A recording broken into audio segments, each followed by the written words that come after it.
그래서 어제 경축사 보고 많이 격노하셨다고 들었습니다. 제가. 글쎄 뭐 아니 내가 요즘 헌법을 바꿔야 된다고 얘기하는 게 대한민국은 경로공화국이다. 모든 권력은 여사로부터 나온다.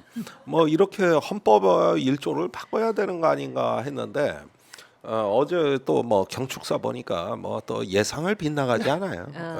예상을. 전문가의 시각으로 어. 자유인이 시각이 아니라 전문가의 시각으로 네. 좀 촘촘하게 분석을 좀 해주실까요? 글쎄 뭐 여러 가지 있겠습니다만은 네. 첫 대목부터가 모든 걸 다 드러냈어요. 우선 통일 대한민국이라 그랬지 않습니까? 네. 그리고 맨 마지막 문장도 통일 대한민국 원년이라 그랬거든요. 그런데 여태까지 한민족 어떤 공동체 통일 한반도 이렇게 이제 노태우 대통령이 이제 옛날에 얘기했던 게 민족 자정과 통일의 시대 했지 어디 국호를 넣습니까? 그러니까 그때 노태우 대통령이 이제 최초로 한민족 공동체 통일 방안 만들고 김영삼 대통령이 민족 공동체 통일 방안이랬지. 통일 대한민국 방안이란 건 이번이 최초로 나온 거예요. 일단 저기 남과 북이 체제를 상호 인정하고 존중하는 가운데서 연합 또는 연방 이런 어떤 그 통일의 경로를 점진적이고 평화적으로 달성한다. 이게 이제 정부의 공식 입장이에요. 이 정부의 공식 입장이 어제 다 깨진 거죠. 물론 말로는 과거에 통일 방안을 계승했다고는 하는데 일단은 표현 자체가 통일 대한민국이잖아요. 예. 그러니까 이건 기존 통일 방안하고 가장 확 벌어지는 게 나는 언론에서 왜 이런 얘기를 안 하나 모르겠는데 처음 등장한 표현이에요. 통일 대한민국 이래 버렸으니 일단은 북한은 정복이나 흡수의 대상으로 예. 돼버린 건데 이 표현에 다 담겨 있는 거거든요. 대화의 대상이 아니라 그렇죠. 어쩌면은 뭐 무력에 의한 정복 또는 체제 붕괴에 의한 흡수 이런 어떤 희망 사항을 낸 건데 이런 표현은 사실은 그 저기 뭐 북한은 고사하고 주변 4대 강국이 다 반대하는. 그러니까 어디에서도 지지를 못 받아요. 우리가 연합제나 이런 어떤 민족 공동체 통일 방안을 얘기한 이유가 다 주변국을 설득하고 평화 보장을 받고 이렇게 해서 가려고 고심 끝에 해놓은 건데 저건 뭐냐 하면은 미국의 공식 입장은 뭐냐? 38선 이북의 휴전선 이북의 대한민국 주권은 없다. 일본의 입장은 뭐야? 통일 대한민국은 없다. 이래가지고 두 개의 국가다, 두 개의 주권 국가다. 이게 미국, 일본의 공식 입장이거든요. 근데 굳이 통일 대한민국 이렇게 해가지고 질러버린 거예요. 네. 이렇게 하면은 이제 그 될 통일도 안 되는 거지.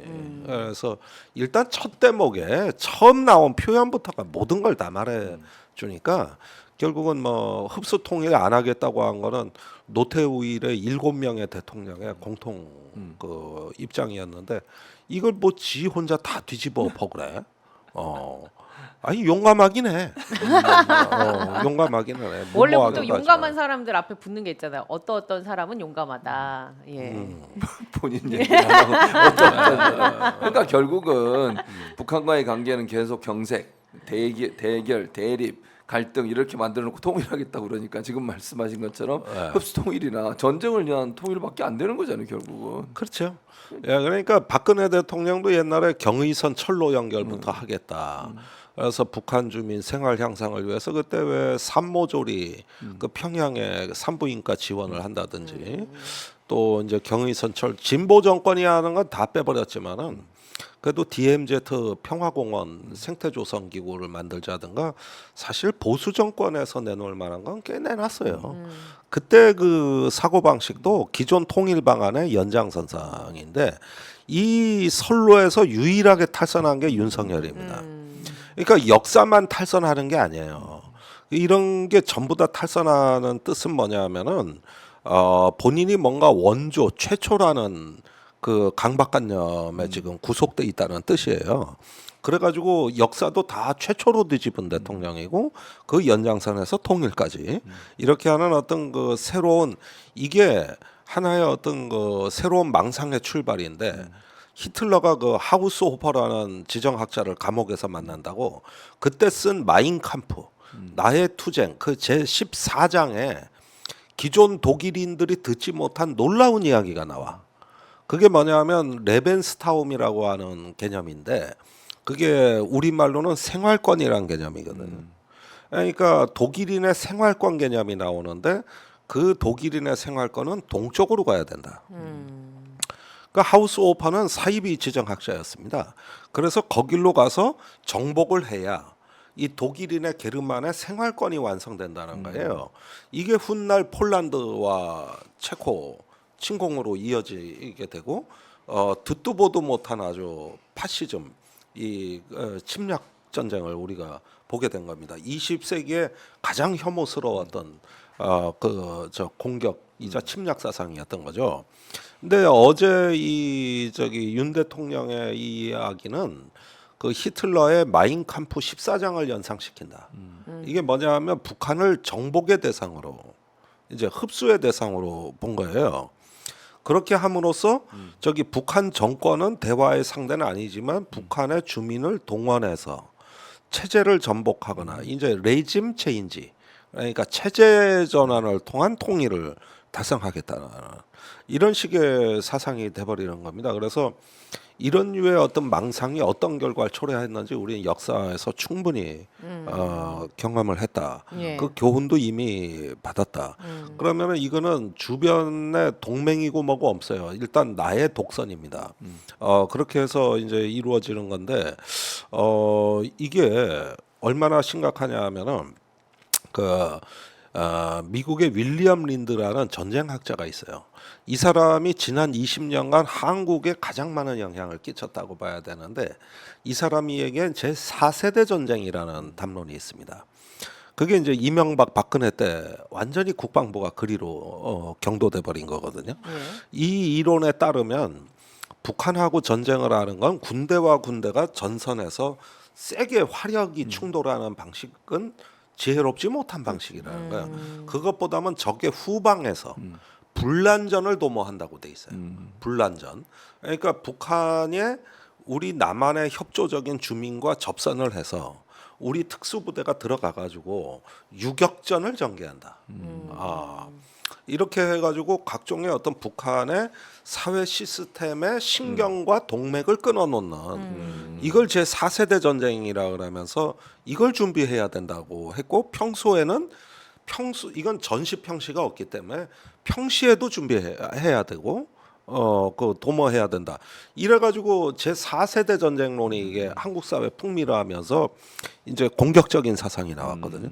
근데 이번에 이 광복절 경축사를 보면은 북한 주민의 정보 접근권을 강조를 하고 있고 그를 통해 가지고 어떤 통일의 우호 세력화가 나온단 말이에요. 그러니까 탈북 주민이 더 중요해진 거예요.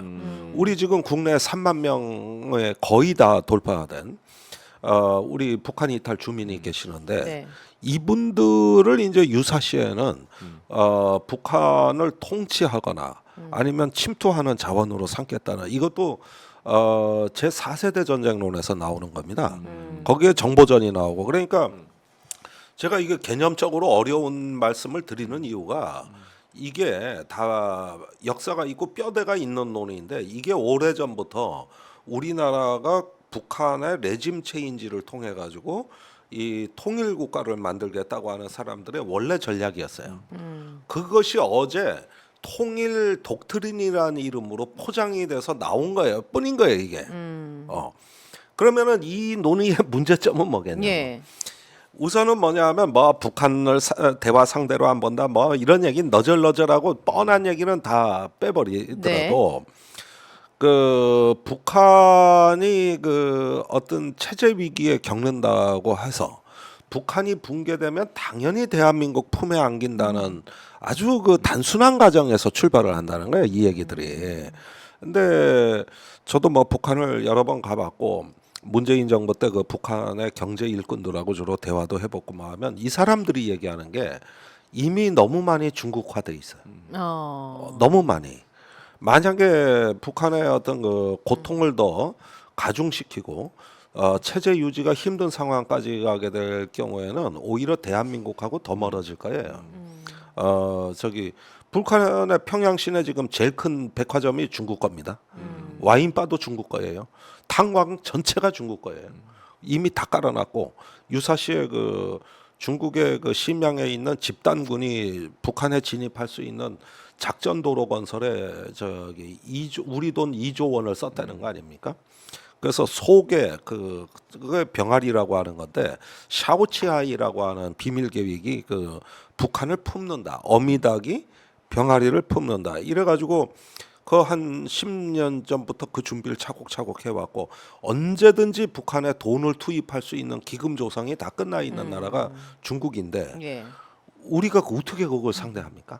그러니까 이 보수의 헛된 망상의 핵심은 뭐냐면 북한이 무너지면 저절로 대한민국 품에 안긴다. 항상 이 과정에서 출발을 했는데 그게 출발 자체가 이게 이제 뒤떨어진 사고 방식. 어. 그게 유효한 때는 언제까지냐 하면은 김대중 이명박 때까지예요. 그때 그 이명박 초기에 북한이 엄청나게 한국 정부하고 대화를 하고 싶어 하는데 그건 김대중 노무현 대통령을 통해 가지고 북한이 필요할 때 남한이 다가가준 그 효과였어요.